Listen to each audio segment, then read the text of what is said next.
This is not breaking news. This is not a scandal. This is not about one person. What's failing right now is quieter than that and more dangerous.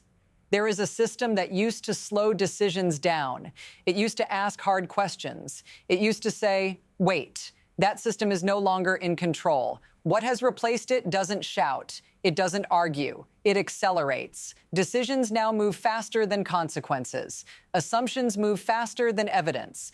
And escalation has become easier than restraint. If you're watching this thinking it's about distant places or abstract strategy, stay with me, because the effects of this failure don't stay contained. They leak into markets, into supply chains, into the cost of ordinary life. I'm going to show you how this shift happened without an announcement, how it became normal, and why, once it starts moving, it's very hard to stop. If this feels unsettling, that's intentional, because this story doesn't begin with an explosion. It begins with something quietly missing, and that absence is where everything else starts to slide.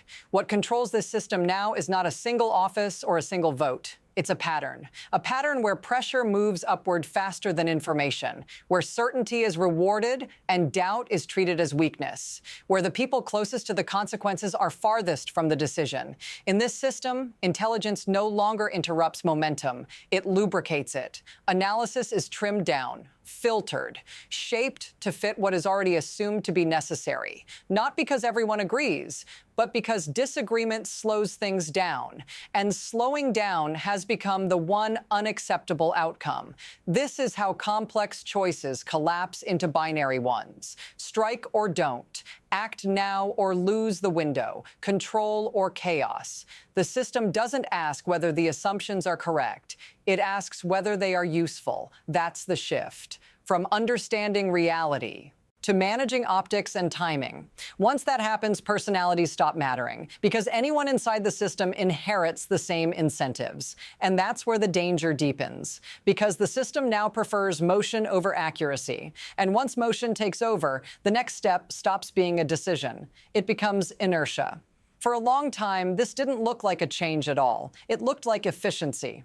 Before, major decisions moved slowly. Information traveled up, then back down. Contradictions were argued over. Warnings were inconvenient, but they existed. Now, speed is treated as proof of competence. What used to take months is framed as urgency. What used to be debated is pre-cleared. And what used to require certainty now runs on confidence. This shift didn't happen overnight. That's why it worked. Each small shortcut felt reasonable. Each bypass felt temporary. Each ignored doubt felt justified by the moment. But slow changes are the most dangerous ones. Because they don't trigger alarms, they rewire habits. Over time, the system stopped asking, what happens next?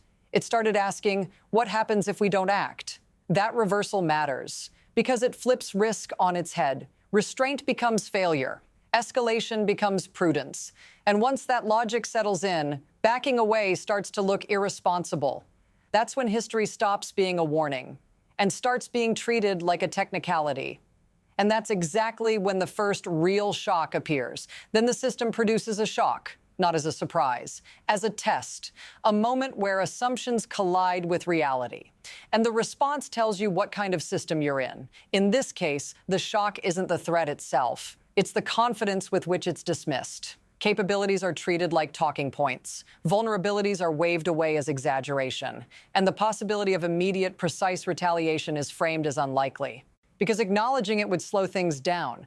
But what's quietly revealed in moments like this is something else. That critical infrastructure is no longer abstract. It's mapped, understood, targeted in theory long before it's ever targeted in practice. When warnings appear, they're interpreted as bluff. When signals are sent, they're treated as messaging. And when restraint is suggested, it's labeled hesitation. That's the tell, because systems that believe they control escalation always assume the first move belongs to them. They rarely ask what happens if that assumption is wrong. Stay with me here, because this shock isn't the crisis. It's the preview, and what it's previewing arrives much faster than most people expect.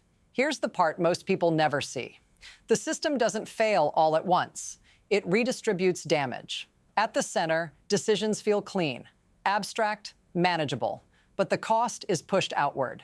Operational risk is absorbed by people with no voice in the room. Economic risk is absorbed by civilians who never voted on escalation. Strategic risk is absorbed by infrastructure that cannot argue back. And the beneficiaries are consistent speed, leverage, narrative control. When intelligence is shaped to support action, it doesn't disappear. It becomes selective. Worst-case outcomes are relabeled as edge cases. Second-order effects are postponed.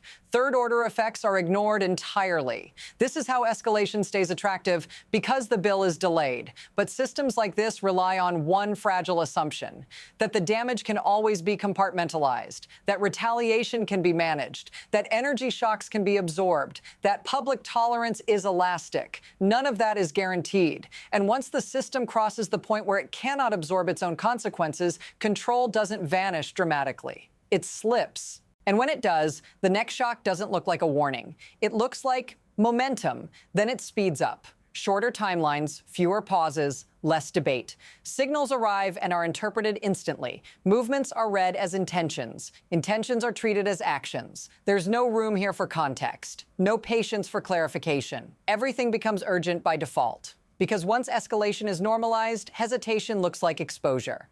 Defensive postures are read as preparation. Preparation is read as provocation. And provocation becomes permission. This is how second shocks happen faster than the first. Not because they're bigger, but because the system is already leaning forward. At this stage, no one is asking who benefits. They're asking who moves first. And that question is deadly, because it assumes control still exists. But systems under acceleration don't correct. They amplify. Every move narrows the options. Every response reduces the space to stop. Every hour compresses the margin for error. That's the danger zone, where nothing technically goes wrong, and yet everything becomes irreversible, because the system is no longer choosing, it's reacting. And this is where it reaches you. Not symbolically, not someday, practically. Because when systems like this accelerate, they don't ask for your consent. They bill you afterward. You feel it in prices before you feel it in headlines. Energy, food, insurance, credit. Small increases at first, then compounding ones. You're told it's temporary. You're told it's external. You're told it's the cost of stability. But stability is the one thing no longer being produced. If you're serving, deployed, or connected to someone who is, the distance collapses even faster. Bases stop being abstract. They become coordinates. And the most unsettling part is this. None of this requires things to go wrong. It only requires the system to keep doing what it's already doing.